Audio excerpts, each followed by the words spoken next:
All right. I hate this, for the record, but I was told by like the highest up of the highest up that I have to use it. So yes. Everybody that saw me at 11 o'clock knows that I am loud enough as it is.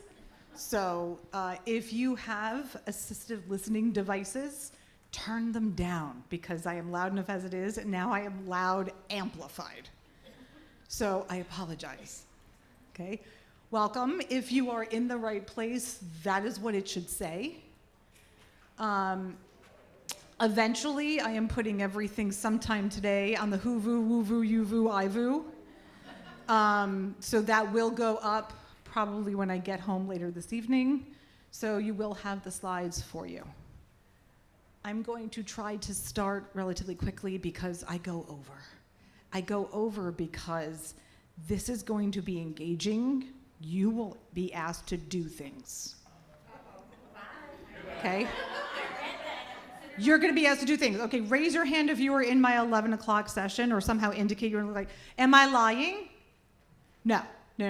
This is like full engagement thing. So get ready. It's going to be fun. Okay. For those of you that are better with memes than you are with descriptions, this is what today is all about.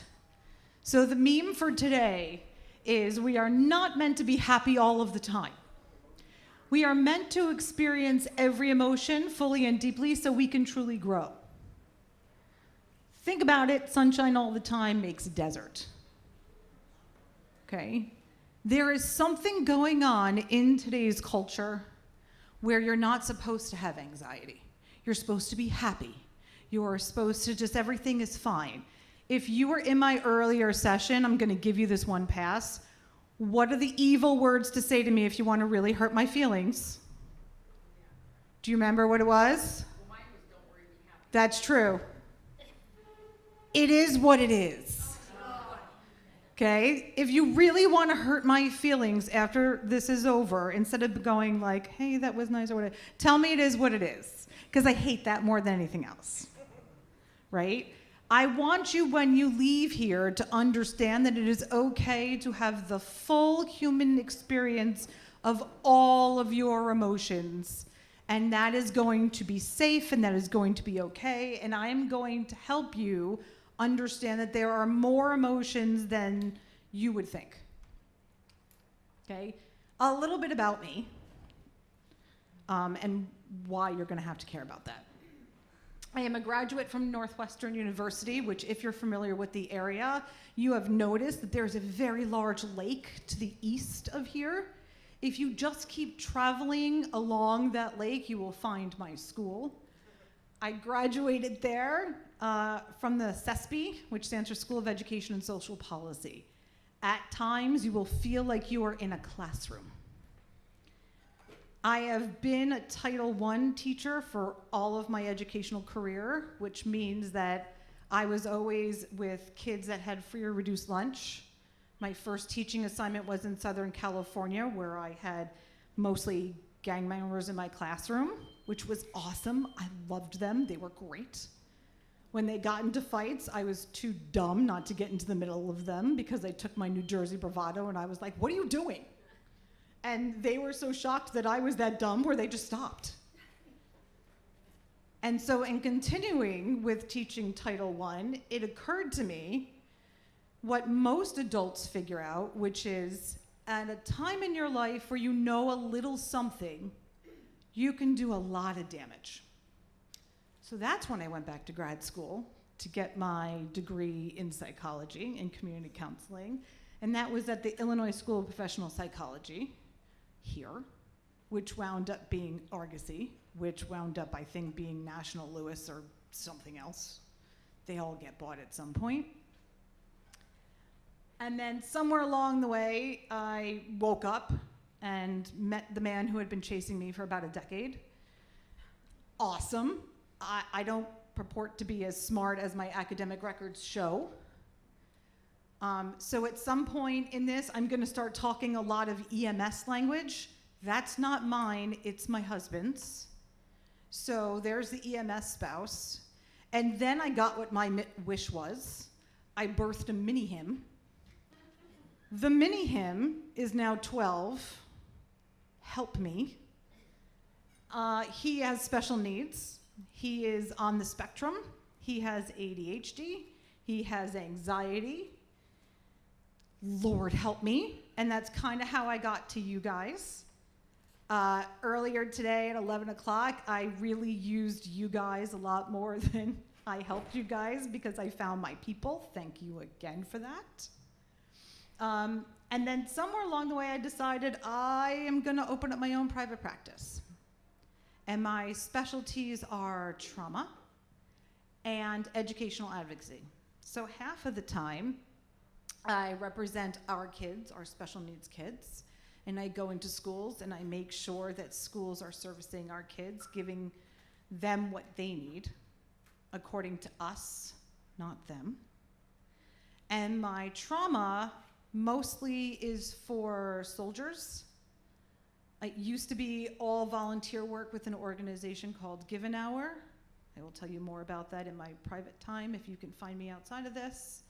But the nice thing is that when I work with soldiers, it's not checking their Department of Defense records, so it does not compromise their promotions or how they work or where they work. But there's a lot of help that we can do with trauma. So you'll hear a lot of that expertise in here today. Now, here's where my friend becomes the star of the show. What? I didn't say it yet. At some point, the volume's not going to be an issue, but my articulation will be because I'm going to get excited telling you some stuff. And the jersey is going to come out. And so I'm going to have a hard time slowing down my speech or even becoming discernible in what I say. And I'm going to need somebody to tell me when to stop. And typically that's a quick 2 clap. Or, What? thank you. So that's my quick ADA check. I need you guys to be responsible and keep me in check that you are still learning. For visuals, with always this one as an exception, I will load all of these slides onto the Hoovoo, YouVoo, I don't know what that thing is called, at the end of the presentation. And there is, of course, what my lawyer made me put up, which is, this is my brain. This is my brain on help. So it is protected. You can share it with your spouse, you can share it with your kids, you can share it with colleagues. Please respect my brain enough to not publish it anywhere else, yada, yada. Those are the scary things. Let's not talk about them anymore. All right.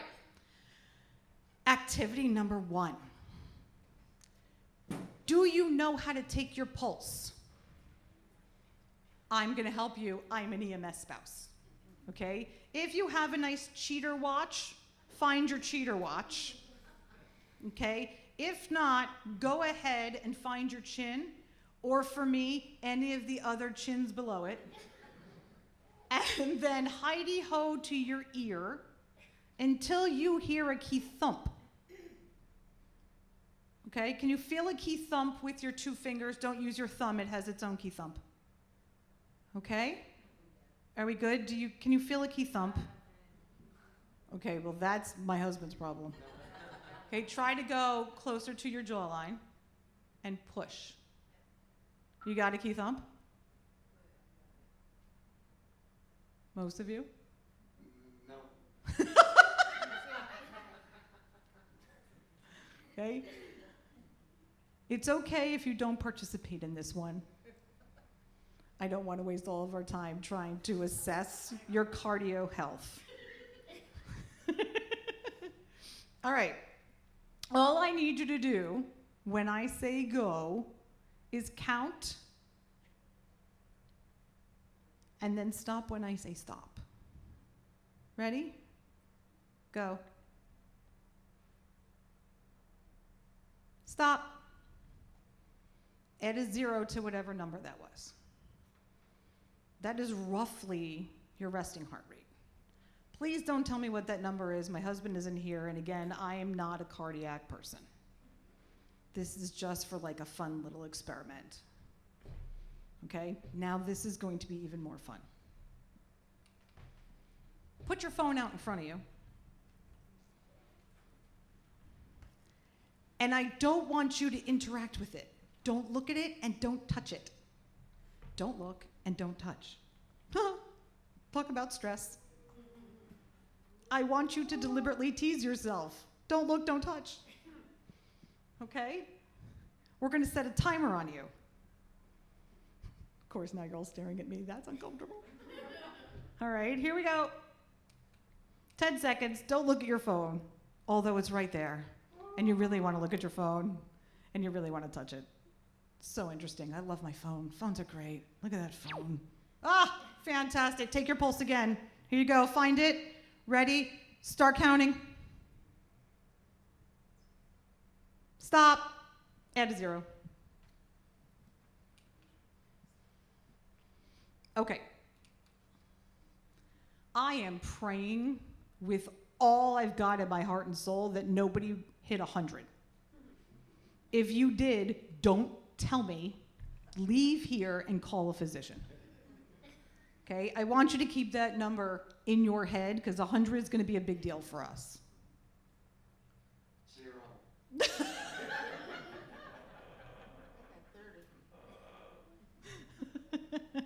Here's our lesson plan. Uh-oh, teacher's here. Lesson plan. We are going to work on what discomfort is. I know you signed up to learn about anxiety and depression, but you're here now in your mind. So we're going to work a lot on what discomfort is. It doesn't get all the hype it should. How discomfort controls your thoughts and behaviors. You actually already just experienced how discomfort resides in your body. Learn the difference between clinical anxiety, which we're going to call big A anxiety, and depression, and healthy mood changes, which we're going to call discomfort. And then we're going to play with a new resiliency method I made up and trademarked. How to stay mentally strong to accomplish short-term and long-term goals. If you were in the 11 o'clock hour, you've had 3 hours to come up with the one personal goal you should have been working on this whole time. You're welcome. I gave you a whole 3 hours for your homework.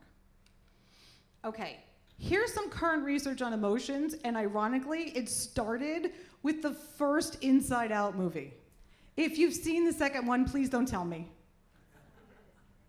Therapist to therapist, I haven't seen the second one yet. I know, we're so desperate. Okay? So around 2018, a bunch of researchers were not happy with current research on emotions. They basically took all the old research and they're like, none of this makes sense. And we would like emotions to be more quantifiable. So do I. So they found about 2,100 videos, cut these videos down to about 5 seconds long, and did a Google search using terms like close call to elicit feelings that were like relief, or mushroom cloud to elicit feelings like awe. And they came up with a bunch of video topics, and only some of them are on there. And I had to share some of them with you because they're hysterical. Like, they actually looked up and had populated awkward handshakes to elicit feelings. I was like, I am here for this. This is awesome. From those videos, they gave all research participants a self-reporter, because in psychology, almost all the work we do for assessments are self-reports.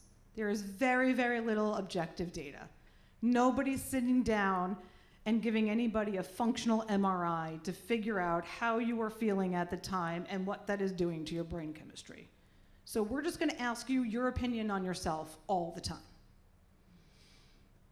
So with that, they took 34 options from what is basically known about feelings, everybody from Darwin to Freud to Erikson to attachment theory, and used all of their research to base these self-reporters on.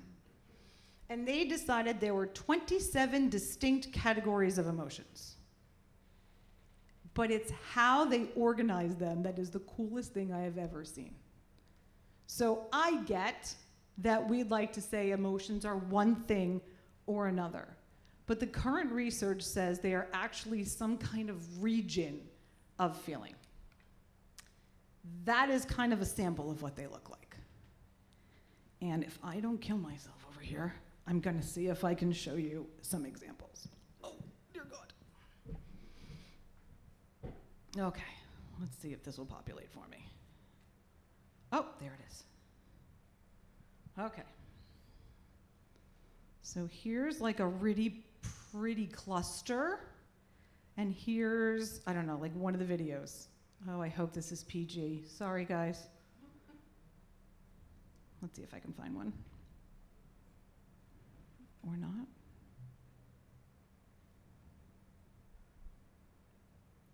Okay, this is not working and not worth spending my time, but I will share the link with you guys. So whatever video that was, who knows, it comes up as having 33% fear, 33% relief, 29% anxiety, 25% sympathy, 17%, oh, now it's there. 17% sadness, 12% interest, 8% empathetic pain, 8% horror, 8% surprise. That's one of the 5-second videos. Did that equal more than 100%? Oh, I can't do math that quick. Yeah, it did. So I mean, I'm just curious, what does that mean? It was like a pie chart. Oh, the thing like in the corner? You'd have to go to the research study to figure out like how that region was calculated. But basically, that's what that area in the region represented. I don't think it's supposed to add up. I think it's in the quadrant it represents. It pulls from this much percentage of that emotion. I'd have to go read the research study again. The moral of the story, oh look, there's my husband as a baby. The things you see. The moral of the story is emotions are pretty complex. And what the research is showing us is that it is really hard for me to say, this is anxiety, this is depression, and that is all that is going on with you. But that's not what you guys signed up for. One emotion. Pardon? Can have more than one emotion. At the same time. It's almost like you heard me say that already. Okay? So let's talk about discomfort, because that's the new one I want to introduce to you. Psychologically speaking, the word stress does not exist. It's made up. You can be in distress, which is what most people think it is. Distress are those horrible things that you think of, like family illness, death, moving, bullying, something terrible happened to you, and oh my God, there is so much stress, I don't know how to handle it, and I'm feeling negative, terrible things. However, psychologically speaking, there is also eustress. Anybody ever planned a wedding? Anybody ever given birth to a child or witnessed birth to a child or planned all of that stuff? How about a vacation? Yes. There you go. Anything that's anticipatory winds up being eustress. And your body does not know the difference. Your mind might tell yourself, oh, it's a good thing. Your body is not registering any difference between eustress and distress. So now we go to something that everybody learned in Psych 101, CBT. And all that means is either your mind is telling you to behave a certain way, and that gives you feelings about it, or you behave a certain way, and that tells your mind to tell you a certain story about that behavior, and you feel a certain way. So if we go back to our silly little experiment, where some people had no pulse, and some people's pulse was so low they had no pulse. It's possible your thoughts were going, why am I doing this? And that gave you a feeling. Am I doing this right? Did I mess up when I looked at my phone? Did she see me look at my phone? I'm a teacher. I saw you look at your phone. Right? Or your behaviors. There was giggling. Of course there was giggling. This was a ridiculous experiment. What are we doing this for? Looking around, shifting in seats, rocking. We've all been to OT with our kids. There was rocking. There's that vestibular input that we've seen before. And that's what gave us our feelings of discomfort, mostly. I don't know what we're doing. What does this have to do with what I signed up for? I don't understand what's happening. Okay? You ready to play again? You don't have to do any of these things, but I think you should. Okay? Use your belly button as a black hole. And put your shoulders way down, just schlump. There are some super beautiful people in here that practice yoga and are hating this. Okay, put your chin, I'm gonna put all of mine as far down as we go. Okay, stay in that position. This is your behavior. Try to find the feeling, pride. Try to feel proud while you're sitting like that. Okay, come back to neutral, please.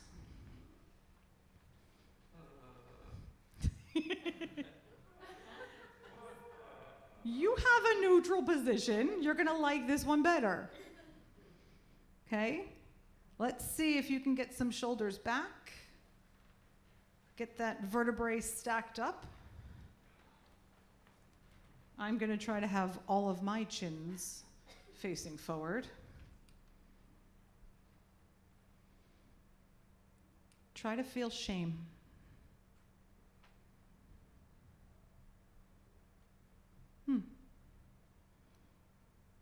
Anybody have feedback for me? It's not possible.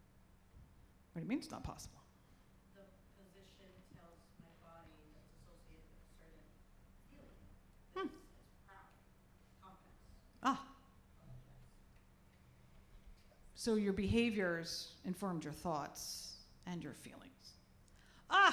Maybe this presentation is not exactly worthless yet. Good. All right, remember that from high school? Do you need to take a minute with a trauma counselor? I'm here. I'll review it in the least traumatic way possible. So Maslow's hierarchy of needs are all about psychology, and what they tell you is you cannot address anything in the pyramid until the bottom of the pyramid is secure. The bottom of the pyramid for physiological, is food, water, and sex with the objective of procreation. The species must continue. Once that happens, you can go ahead to safety, which means now that we're all going to be alive, how do we stay alive? And that's security. And then there's love and belonging. And love and belonging, for the purpose of this presentation, has to do with grouping. So now we're all here and we're going to stay alive. Where's my tribe?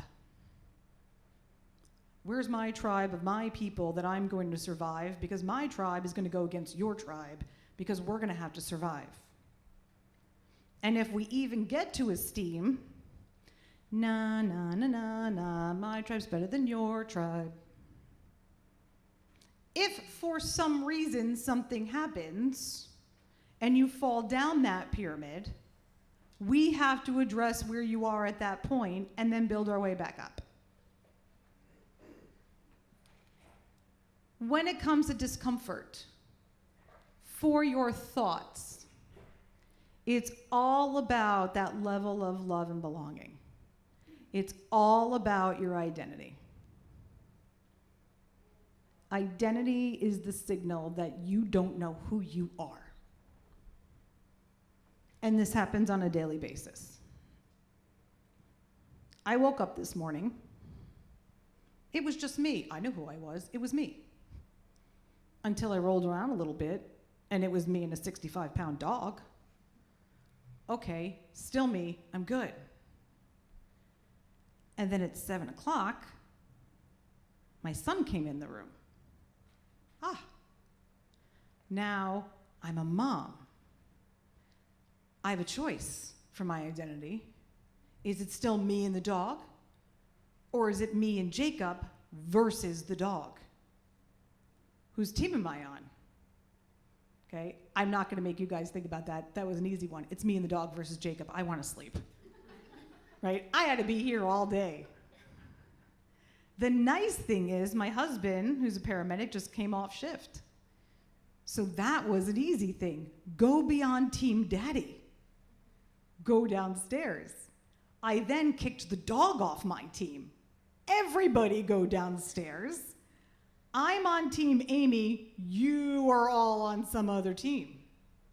Except for in that very moment where I was actually awake and alert, you should have stopped me. That made no sense. What? Thank you. I wasn't on Team Amy. I was on your team. Because I was thinking about you guys. So now I was on Team you versus Team Mom, Team Wife. I was already in discomfort. I was having an identity crisis at 7 o'clock in the morning. That happens all throughout the day if you guys think about it. You are forever recalibrating whose team you are on. Now think about it from your kids' perspective. They also wake up in the morning. And then they go on their life and their activities. And depending on where they are in life, if they are in school, oh my goodness, how many times do they have to recalibrate whose team they are on? That's a lot of discomfort. And if they don't have all the tools they need, we are going to wander into some serious distress. And if I have them walking around, which I do for some of my patients, with one of those pulse ox monitors that may or may not have fallen off my husband's ambulance, then if that's getting real close to 100, then that's where real anxiety is happening. And the body is telling the mind, I am in trouble. And somebody has to tell somebody really fast before we see those behaviors happening. So when we are talking about discomfort as an identity crisis, this is happening dozens of times in the day. And you guys don't even know it. Until today, till now. You're welcome. All right? The brain's main job is to create file cabinets. If you were in my earlier session, you saw I conjunction-junctioned you. Okay? I'm doing it again. I can't get away from Schoolhouse Rock. So the brain's only job really is to make file cabinets and label things. You go through your whole life figuring out labels. So when you're a kid, you know what your job is, kid. And kid comes with all of these rules. I'm supposed to do this. In my earlier discussion, we figured out when we were kids, it meant sit down, be quiet, and if you don't, there's a wooden spoon coming your way.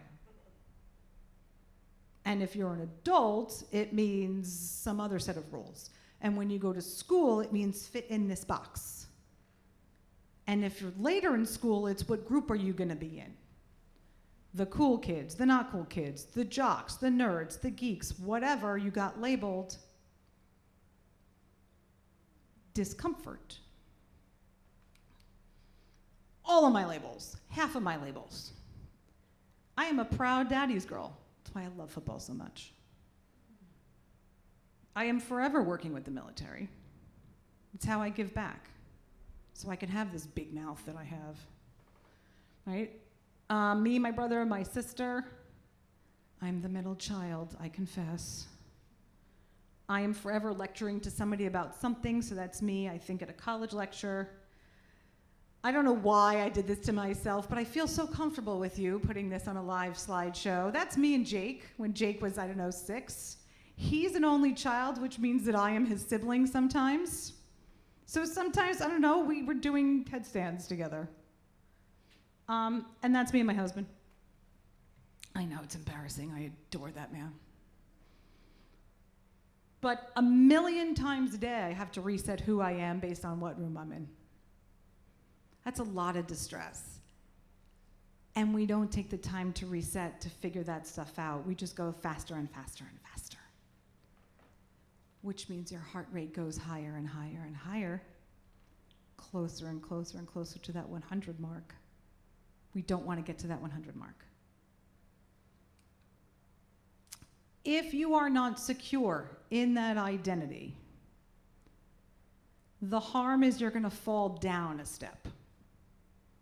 Psychologically, when you fall down a step, there is the worry about having a shame response. That shame response, when it comes to identity, means that you are not feeling safe in your own skin. If you compensate by going up a notch, way too much self-esteem when you don't deserve it, you walk around like the cock of the walk. And you have all this grandiosity that you have not earned. Sometimes in my profession, we call that imposter syndrome.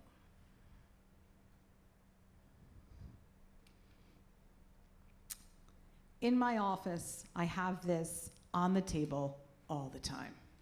And I tell my patients all the time, how are you riding the wave? It is your job to ride the wave. We want you to stay in between those lines all the time. A balanced nervous system needs discomfort. You need to be almost ready to pop with anxiety at all times. And then you need to work yourself down to just, I'm going to chill right now. And you need to be able to regulate yourself between those two. That's what happens if you don't. Courtesy of Joe Slutzky. Medically speaking, this is what happens. If your body goes above 100 beats per minute and you are in fight or flight, your pupils are dilating. Your digestive system is no longer working.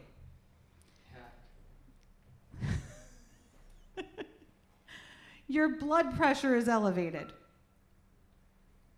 Your heart rate is going fast, and honest to God, typically your heart rate monitor is going to be really close to that 100 beats per minute. You are in the fight, flight, or freeze response. I am thinking there is not a bear or a lion or a tiger or a snake anywhere close to you, but that is what your mind is telling you. So you gotta run. So your entire body is preparing for the blood to leave your core and get your blood into your muscles and go. If, however, your response to that is more of a parasympathetic response, then your whole body just shuts down. And that is an option. And the reverse happens. Your digestive system winds up being stimulated. Your blood returns back to your core, your pupils constrict, and your bronchoconstriction happens, which means you can't breathe. Your entire body works in opposites. The old wives' tale of you can't sneeze with your eyes open is true. I would say try it, but like you can't. So if you're not riding the wave, then this is what is going on to your body. similar to you cannot feel brave or confident when you are slouching.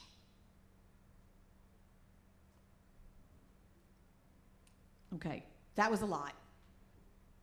So your ducky has probably deflated quite a lot.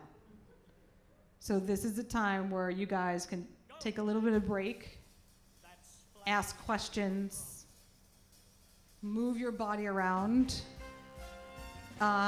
This song will play twice, which is about 5 minutes. So take your 5 minutes to do whatever it is you need to do.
So that's something you can look up. You can look up a texting specialist.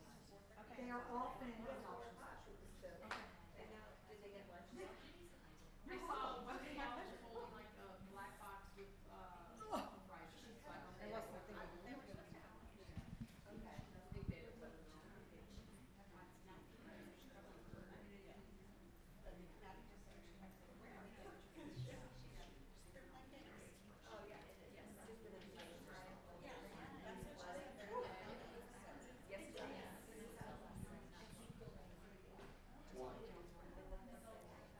thank you.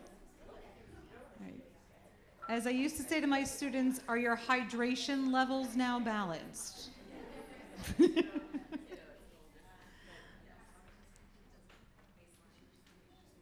All right, I'm going to start.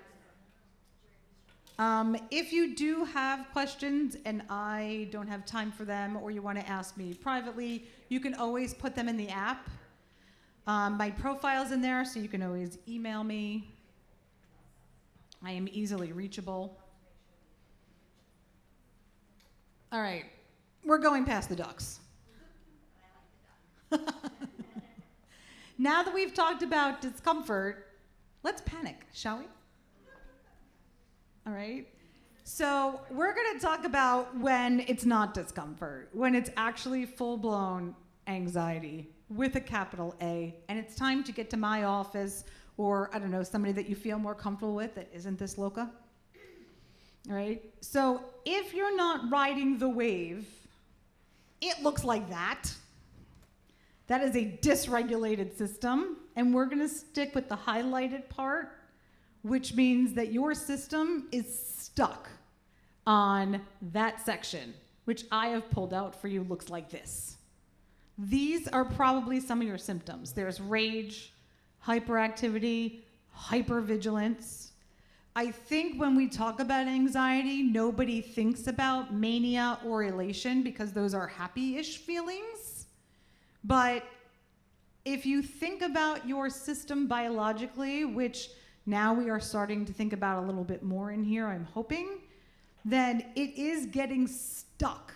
It's getting stuck on high, which means that, like, I'm just going to go and do whatever I need to do, and there is no balance. According to the DSM, this is what it takes to get an anxiety diagnosis.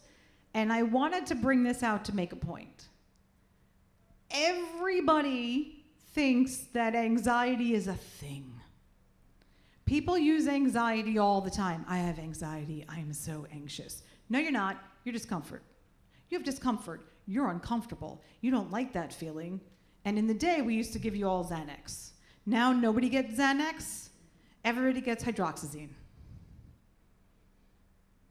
So how do we know when it's anxiety with a capital A, where it's an actual clinical problem?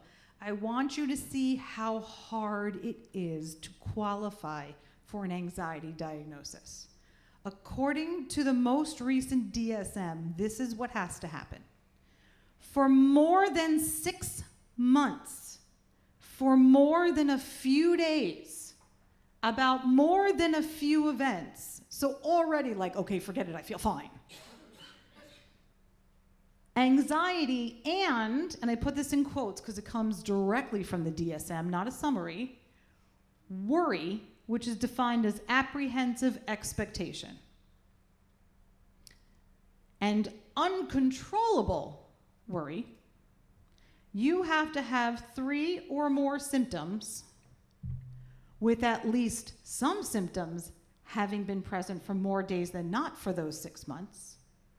Restlessness, feeling easily drained, difficulty concentrating, or your mind just blanking, irritable, tense, sleep disturbance, which is all kinds of like, I can't sleep, I can't stay asleep, sleep, what does sleep mean? I don't know what you're talking about, who sleeps? And for kids, which means under 18, only one of those things. My kid cycles through those things in an hour. That's only page 1. In addition, if you still qualify with those symptoms and has to interfere in social, occupational, or other areas of functioning. So if you are still holding your stuff together with all of that stuff going wrong, and you're still going to school somehow, and you're still going to work somehow, and you're still faking it enough to talk to friends and family, I cannot give you a diagnosis of anxiety. And it's not attributable to the physiological effects of a substance or another medical condition. But wait a minute, Amy, aren't we all in this room because of those things? Why, yes, new friends. We are. Look at all the other conditions. You don't have to read them because guess what?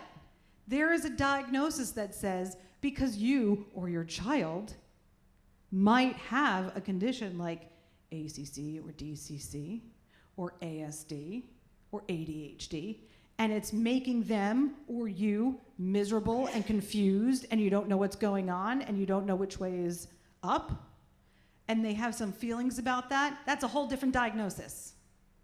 That's not anxiety. Oh my God, are you kidding? We don't have anxiety. Our kids don't have anxiety. That's the wrong diagnosis.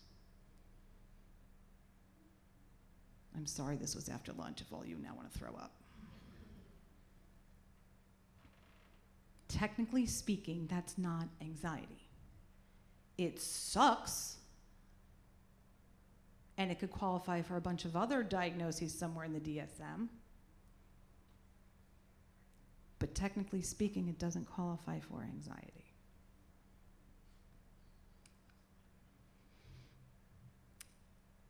If I have worked with you, and I haven't, but now I do, I am technically now everybody's educational advocate. In the DSM, they have decided that worry and anxiety are synonymous. Fantastic. Can I see some indicator that anybody has heard of the zones of regulation? Okay, we can all vomit together. I hate those a lot. I know there's some research there, but they are very, very prescriptive. If your child does this, he is in the red zone.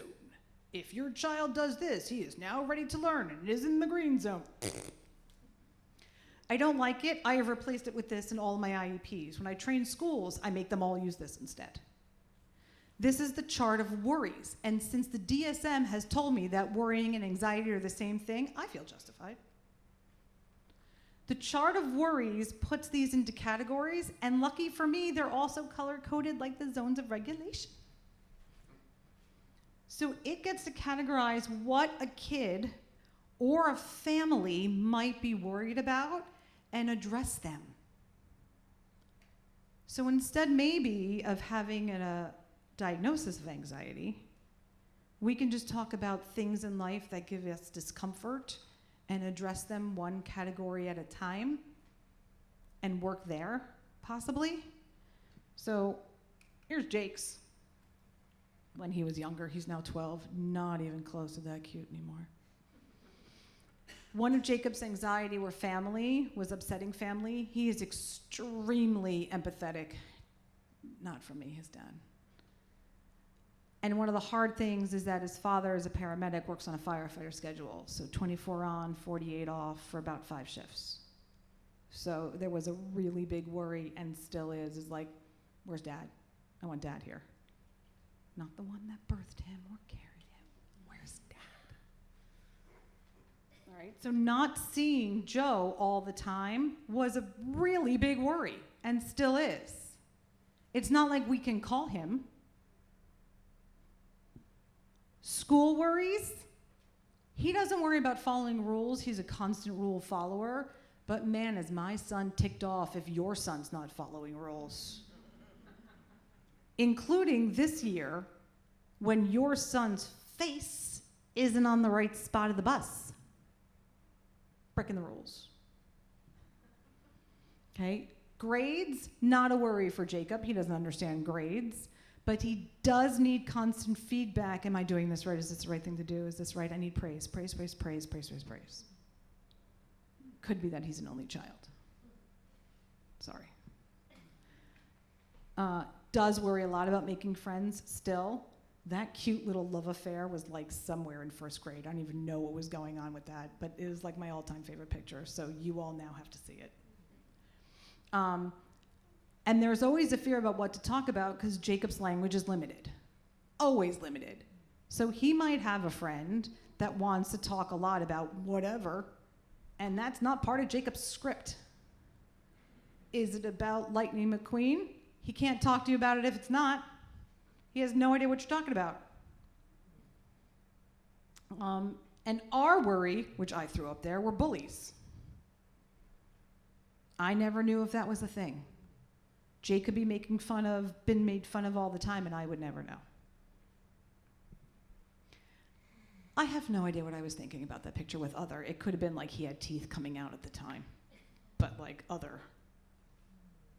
So as long as the DSM was going to equate anxiety with worry, I thought I would let the school and everybody else with ears and eyes who decided that my son needed visuals to address burgeoning anxiety before it was really anxiety.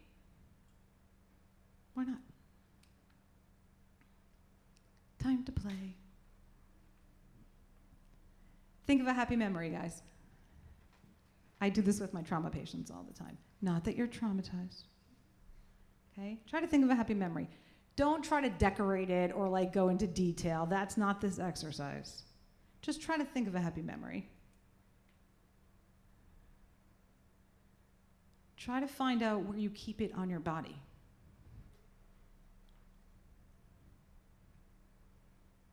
Try to give it a color.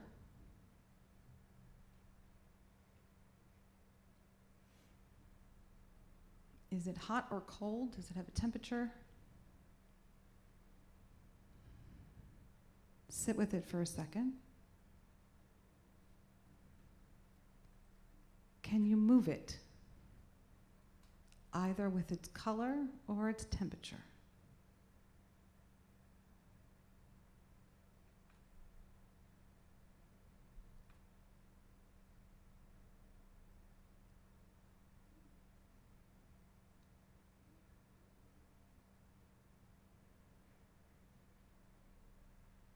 Okay. Those of you that are more negatively inclined, think of a worry and see if you can do the same thing. It's probably easier to think of a worry because our kids. What is the size of that worry? Where is that worry stored on your body? Visualize coloring that worry in.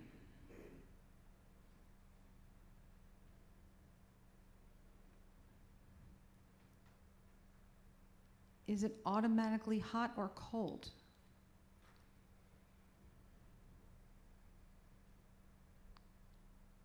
Can you move it?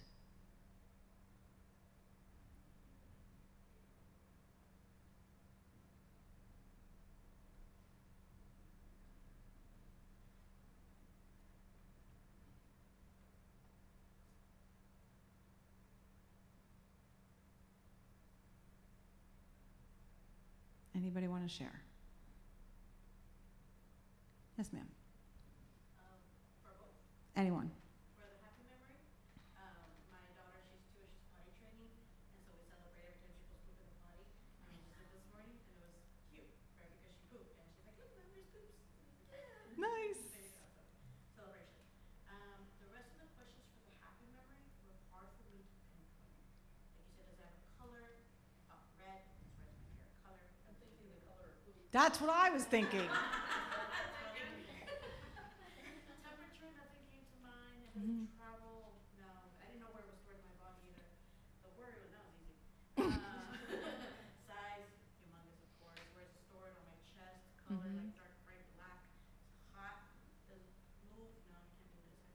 Yeah. So this is a good exercise to try. It works really well, especially with my soldiers, because once you are in that fight or flight mode and the blood is not in your system, two things are in my office at all time: food, Jewish mother, it happens. But if you stimulate that digestive system when somebody thinks that they're under attack, those systems are an opposite. So just giving somebody some food really quick. And the other thing that my soldiers will report really quick is if their memories, their worries, their trauma often does have a sensory component to it. It's a lot easier to throw a blanket on their feet or on their hands, or to make their hands warm or cold, because there's always cold water in my office, or hot coffee. So again, it's that behavioral thing. We're going to try to trick the body so we could then trick the mind and get right back to where we have to ride the wave. Yes, ma'am. It's funny because the warm, the cold, so my happy memories are warm, and my worry memories are ice cold. And I shared this last month that I take like a hot bath for my like self-care. Whenever things get tough for me, I get really cold. That's my stress go-to. So it all connects. Yeah. Yeah.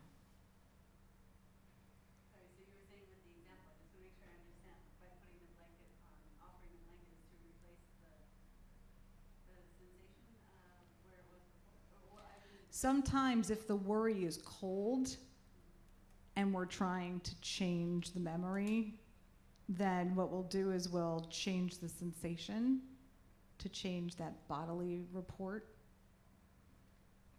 Does that make sense? so giving a form to the feeling Yeah. and then Trying to change the feedback loop.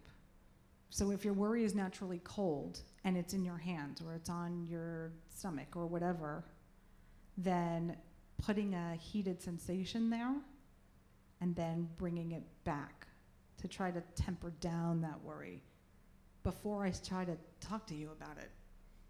I can't talk to you when you're worried. I'm not talking to your rational brain. Is this your partner, husband, whatever? Remember what I just said. Yes, ma'am. What about numbing? Numbing. Feel it all. That's probably don't feel it all yet. Okay. Normally, numbing is a precursor to a tingling or an after of a tingling. So usually we have to bring that sensation in because that's a precursor to a something. It's on there. It's probably the next slide. Okay. Let's see if I'm right. The what if monster. Anxiety is the what if monster that is driving you super fast, like Jersey super fast, to the future. The what if monster still exists for depression. He's just trying to take you in the past. It's the conversations in reverse. Aw, poor depressed Amy. So that's the other side of things. So this is, there you go, the numbing. The exhaustion, the depression, the deadness, the disconnection, the numbing, the like, I just can't. That's that system of the rest and digest stuff that is stuck on off. The big book. Here it comes. This is insane because instead of 6 months, you only need 2 weeks. So for 2 weeks, you need 5 or more of these things. And the thing that's most upsetting to me as a therapist is even if you don't report this, somebody else can report it for you and let you get a diagnosis of depression. So somebody else or you can report 5 or more of these things: sadness, emptiness, hopelessness, or tearful. And in children or adolescents, this can just be irritable. Are you kidding me? That's their natural state, is irritable. So great, now all children in all the world are depressed because they're children. Diminished interest or pleasure in all or almost all activities most of the day, nearly every day. If you were in my 11 o'clock, then for some reason we should be triggering that parental survey that we took where we're just parenting all day and actually doing nothing. We're automatons. Significant weight loss while not dieting or weight gain. And that's a measurable that's, I think, around 3%, because if it's more, then we have to talk about a whole different diagnosis for you. No sleep or too much sleep daily. I highlighted that because that's the exact same symptom as anxiety. Hyperactive or hypoactive. Anxiety also has that. Fatigue or loss of energy nearly every day. Anxiety. Feelings of worthlessness or excessive or inappropriate guilt, which may be delusional, nearly every day, which is not really like, I feel so guilty about this. Daily inability to think or concentrate or indecisiveness every day. Again, like, are you kidding me? I haven't made a good decision since I left my mother's womb 48 years ago. Recurrent thoughts of death, which is not just fear of dying. Recurrent suicide ideation without a specific plan. Yeah, duh. But wait, there's more. And here we go. Interfering with your social, occupational, or other important areas of functioning. So if you feel like crap all the time, and you are still able to suck it up buttercup, you are not depressed. And it's not attributable to anything else. And there are all the exclusions. You have to be kidding me. Once again, do you see how hard it is to have a capital D diagnosis of depression? Which takes me back to, I think the world is just uncomfortable. Little A, anxiety, little D, depression. And the world just doesn't like feeling uncomfortable.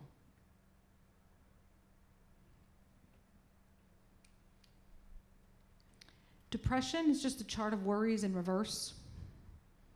So instead of having those conversations in your head of, okay, I'm going to go see this person. This is the conversation I'm going to have in my head. And what if they say this? Then I'm going to say that. That's anxiety. Depression is having that whole conversation you've already had in your head. I should have said this. I should have said that. That's more of the depression symptoms. And the same thing for your reactions. Everything is like pushing the replay button in the past. Okay, before I go into all of the cognitive distortions in all the world, questions? Hi, how are you doing? I was worrying I hadn't heard from you in a while. How are you doing? I'm as good as I can be. Oh, see, that's good. What else could we expect? No depression, no anxiety. No. Good.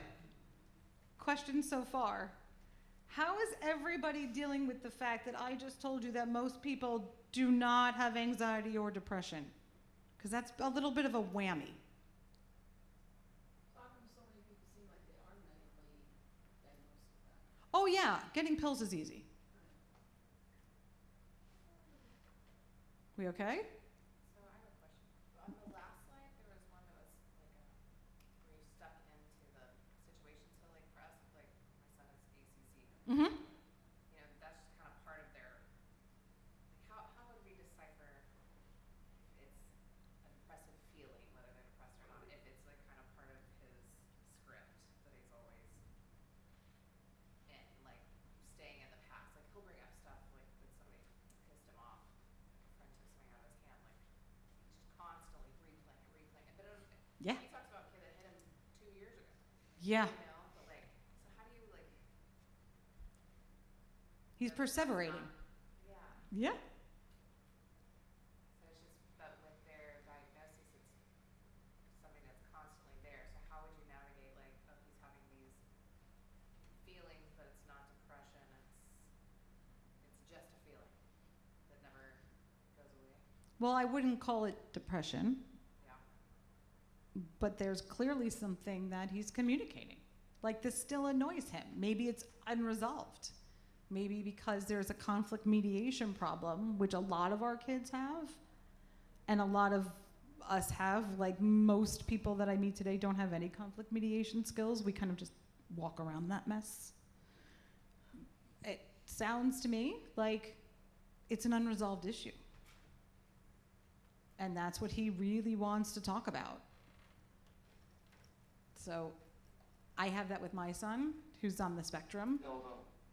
I hear things all the time about, like, we're still talking about this. And sometimes I have to ask, like, did that just happen? Because there are interactions with other kiddos. Like, did that just happen today? It's like, no, I was in, like, 3rd grade. I'm like, well, that was 4 years ago.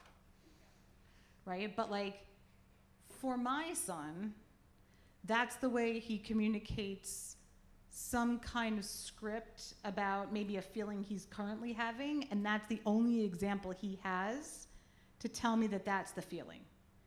So the feeling might be, I am uncomfortable, I am anxious, like I am frustrated, but the only illustration of the feeling is to point to this thing that happened 4 years ago. I don't know if that's true for your son, but that's how my son communicates. Sir.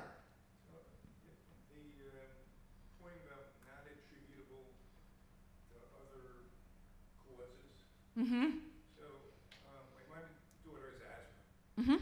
So she worries a lot Yeah. about what will trigger the Yeah. asthma. Asthma attacks can interfere with her sleeping, can cause fatigue, but some of that may be emotional and psychological as opposed to physiological. So, I mean, for a lot of us, attributable to other causes involves a lot of life.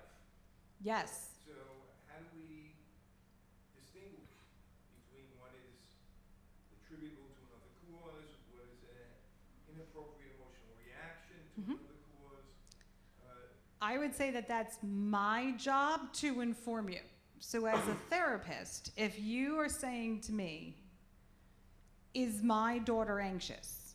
Then I would say that it is due to a medical cause. So yes, she has symptoms of anxiety, and it's just not a general anxiety disorder. It is a anxiety due to a medical illness. So some of the treatments are the same, but it's not anxiety with a big A. She's got a good reason. At any time she thinks that she's gonna die because she can't breathe. That's a really good reason to feel anxious.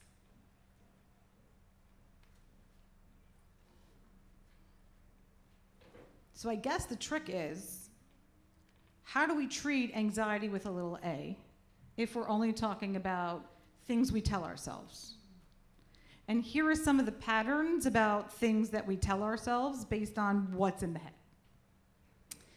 Sometimes what we do is we are mind readers. So your mind is going to tell you that I already know what's going to happen, that this person is going to negatively react to me, so I don't want to talk to them.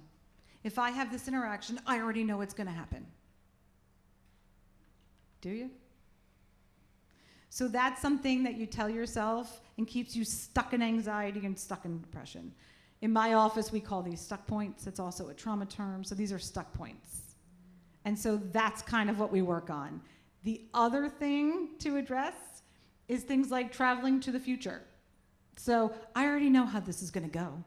I'm going to say this, they're going to say that. I'm going to tell the doctor this is not working anymore and we shouldn't do this anymore. And then they're going to tell me, well, you have to try this for 3 more months and then we'll decide. So I'm not even going to start. Mm-hmm. Got it. Don't do that. That's anxiety. That is an anxious behavior and a stuck point. So we have to work on that thinking pattern. Why don't you wait to have the conversation and see where it goes? Labeling and mislabeling is another thing that we do. A lot of times this is the way to talk terribly about yourself. And if you get yourself angry enough, we can talk terrible about other people. I'm from Jersey, I do this for a living. I could trash talk anybody.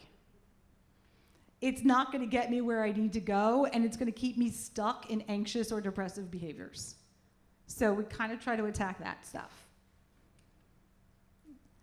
Fancy sublimation, all it means is that you are taking your feelings and you're moving it somewhere else, and it sounds like a good idea, and all it is negating your feeling, right? Like Joe used to love when I was angry because the grout in my shower was fantastic.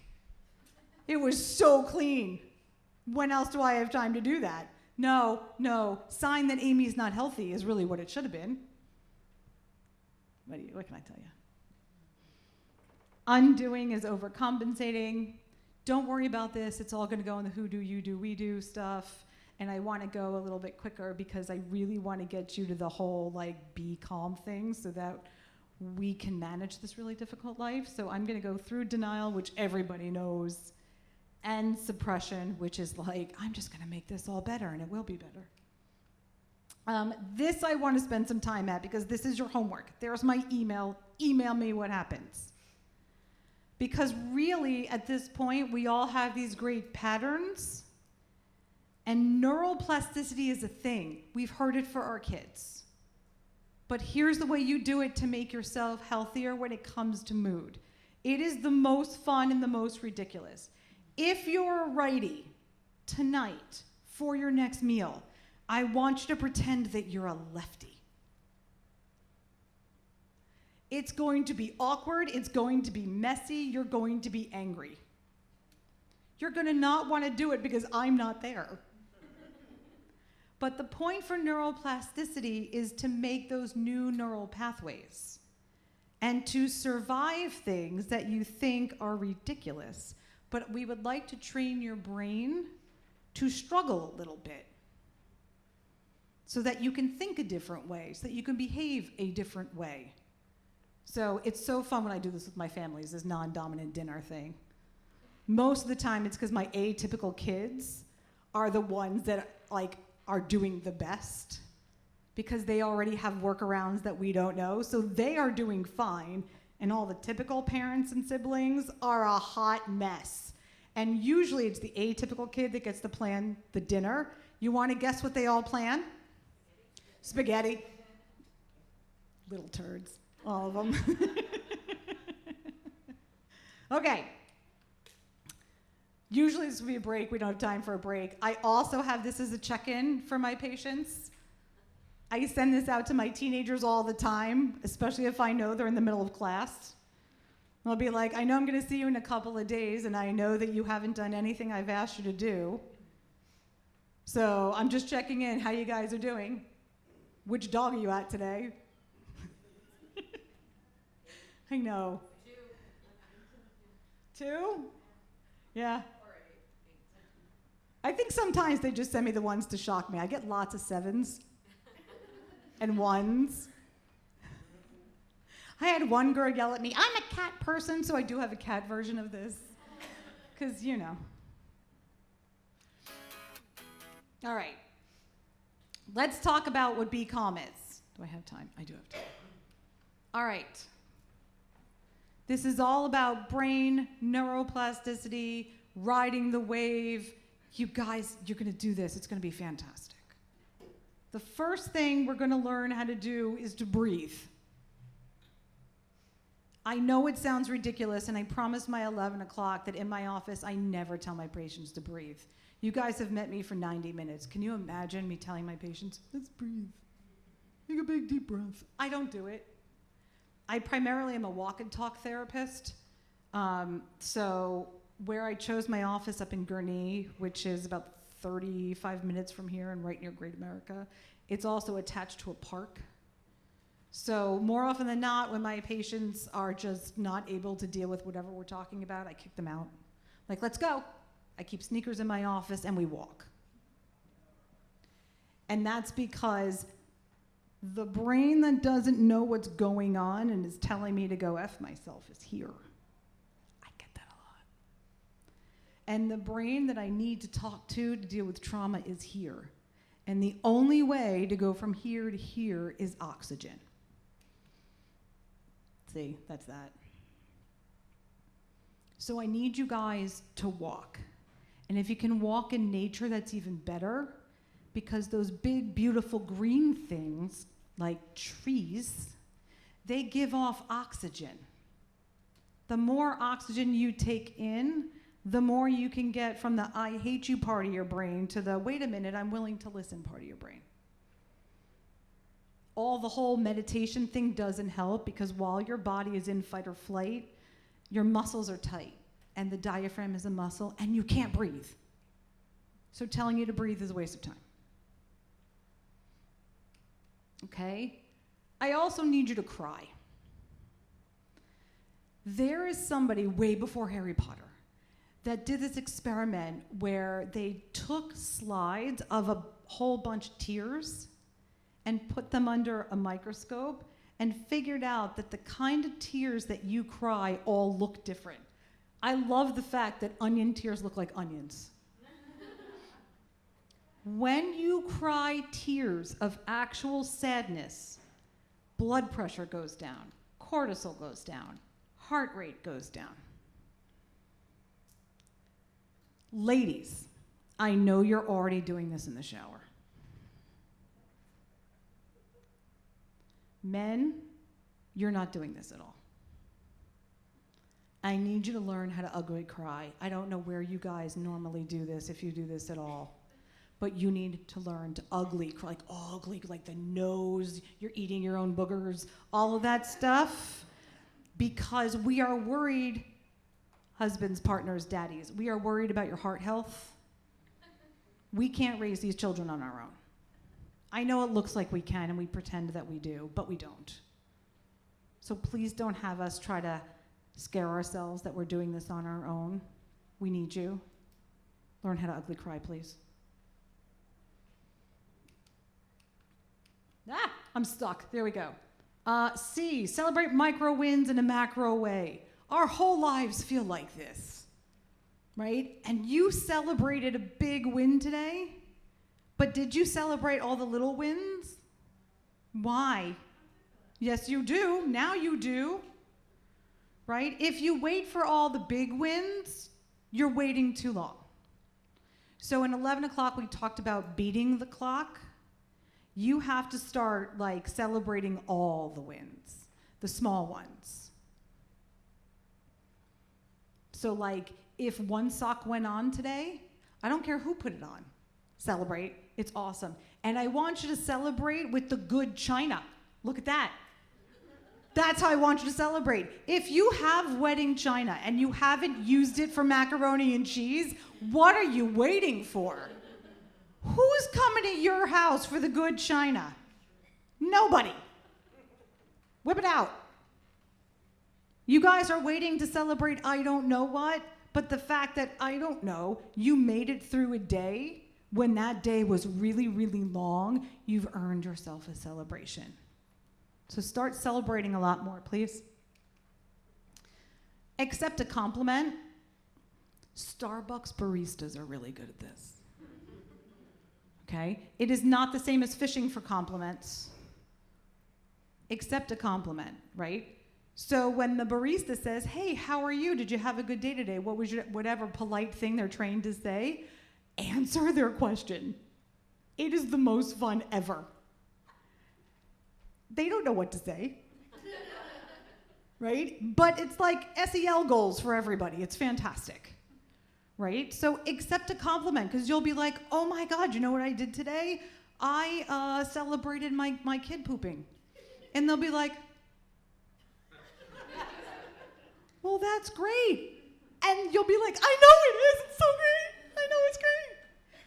You need that endorphin rush. You need to know that's the greatest thing that's ever happened. You need to tell 4 strangers on the way to the car today what happened to you. Again, what are you waiting for? This is wonderful stuff. Accept compliments. This is hard. Mommies, you suck at this. You need to love yourself just like you love everybody else. You spend all of your time making sure everybody else feels loved and seen and nurtured. And I know this because at 11 o'clock I said to a bunch of parents, hey, are you working on your personal goals? And I got this. What's a personal goal? Nobody knew. So if you just spend a little bit of time treating yourself as well as you treat everybody else, you're going to build up some pretty good resiliency for the next time life just knocks you down and knocks you over. Budget your splurge. I know that sounds ridiculous because all of our budget goes to our kids. Like, the biggest joke in the world is when I meet typical parents and they're all like, oh, my medical deductibles, blah, blah. I was like, medical deductible? I hit that thing in February. What are you talking about, deductible? Ha! But do you budget your splurge? Like, not for nothing, but have you budgeted either with money or with time something that you're going to do for you? Or do you put all your shekels aside because I'm going to treat somebody else to something? Budget your splurge for you, please. Also, schedule your happy. And that's not being like facetious or symbolic. So like we have our schedule for everything, right? Do you schedule your baths? Or do you just take them when you get them? It's relatively scheduled. But no. Like write it down. Write it down because you will hold yourself accountable for anything in your schedule. Your kids don't miss one appointment. Not one. And there are lots. And you don't let anybody in your life, any of your loved ones, miss any appointments. Put an appointment in there for you. I'm going to do nothing from 3:30 to 4:30. Nothing. And then turn off your location. Nobody knows where mom is for a whole hour. I can't find her. I don't know where she is. It's fantastic. All right? This guy is my favorite. We can't meet him. But really, you can see this movie on YouTube. His name is Henry. We're not going to get to meet him. Okay? This is called Alive Inside. You can watch it on YouTube for free. And it's all about the power of music. So kids can hear gestationally between 15 and 17 weeks. And that's because music hits the brain at a whole different place than language hits the brain. And music hits in the emotion part of the brain and the memory part of the brain and all different parts of the brain that these diseases didn't touch. The same is true for you. So you need to crank Cyndi Lauper's I Just Want to Have Fun to like a 12 when you are driving in your car. Windows down. Always windows down. You guys need to play a lot more music to hit all those different parts of your brain. The things it does to your brain is immeasurable. And it needs to be your music. From parts of your childhood, hopefully, that are connected with the happy memory. What this study found for Alive Inside is that non-communicative Alzheimer's patients not only became communicative, but you could access them and they would speak to you about questions from all different parts of their lives. It was amazing. Again, it's like for free on YouTube. Okay. Last minute questions for the last 2 minutes. None. We're good? You don't go to the banquet tonight? No, I'm not allowed. Jacob told me I'm not allowed. Oh, I'm the only reason I'm asking is because tonight they'll have a band, and they had one last night, but they'll have the dance tonight, and you should see our group of kids at it. It's kids, adults, everybody. It sounds like so much So fun. the music, I'm just bringing up for your last comment, the music. The music is very specific to you. Right, I know, but I'm just saying music in general. Music is awesome. Music in general. Is there anything I can help you guys with? Oh, yes, ma'am. It is what it is. I do. I just want to move. So changing the body temperature, like my stress tends to be really cold, so I try to warm up, but now I'm in perimenopause and it. Oh, yeah, that's a nightmare. Perimenopause is terrible. What can I do? grab on for dear life and start over-the-counter medicinal herbal medicines. So for that, with the changing the temperature, it's when the distress in your body is related to a memory, the story you're telling yourself, that kind of CBT stuff. Sorry, saying that. That's okay. All right, I am no longer holding you guys hostage. You don't have to stay here anymore. Okay, enjoy. Yeah, I'm gonna put them on there.